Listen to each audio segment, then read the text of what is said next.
ত্রিপুরার হাপানিয়ার বাসিন্দা 2 বছর বয়সী Monoshree Chowdhury spinal muscular atrophy নামক এক বিরল জিনগত রোগে আক্রান্ত।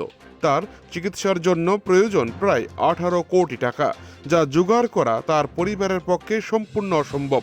ফলে ছোট্ট এই শিশুটির জীবন বাঁচাতে সাহায্যের হাত বাড়িয়ে দিয়েছেন সমগ্র ত্রিপুরাবাসী। পাশাপাশি বিভিন্ন সামাজিক সংগঠন ও সাধারণ মানুষ একযোগে এগিয়ে এসেছেন আর্থিক সহায়তা প্রদানে। এই প্রেক্ষিতে বুধবার উদয়পুর মাতা ত্রিপুরা সুন্দরী মন্দিরে এক বিশেষ উদ্যোগ গ্রহণ করেন মন্দিরের পুরোহিতবৃন্দ।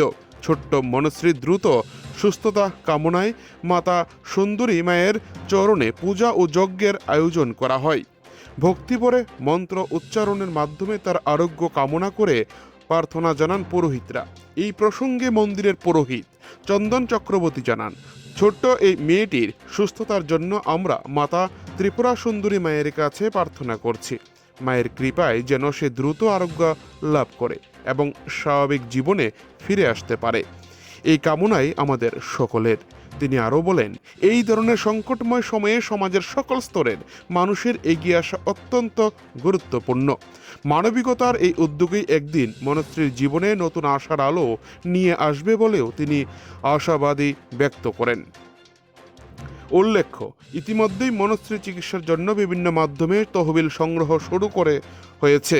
সমাজের প্রতিটি মানুষের সামান্য সহানুভূতি ও সহযোগিতাই পারে এই শিশুটির জীবন বাঁচাতে, এমনটাই মত সকলের। মাতার বাড়ি থেকে নিজস্ব প্রতিনিধির রিপোর্ট, টিভি 100 বাংলা। মায়ের এখানে তো আমরা তো মানে ম্যাক্সিমাম দিনই দেখা যায় যে আমরা মায়ের এখানে পূজা এবং যজ্ঞ তো চলতেই থাকে। তবে আজকের যে যজ্ঞটা সেটা একটু আলাদা ধরনের।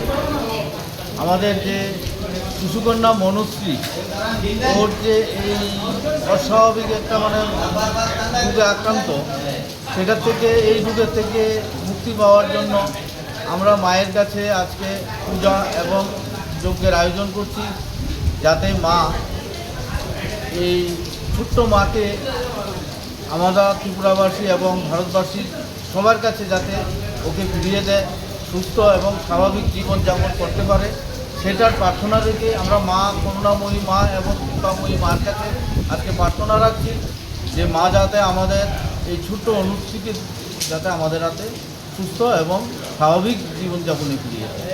পুরোহিতমশাই, আরেকটা বিষয়, আপনারা নাকি গোপনে কিছু অর্থরাশি দিয়ে এসেছেন সেই মেয়েটির বাড়িতে, আপনারা পুরোহিতরা।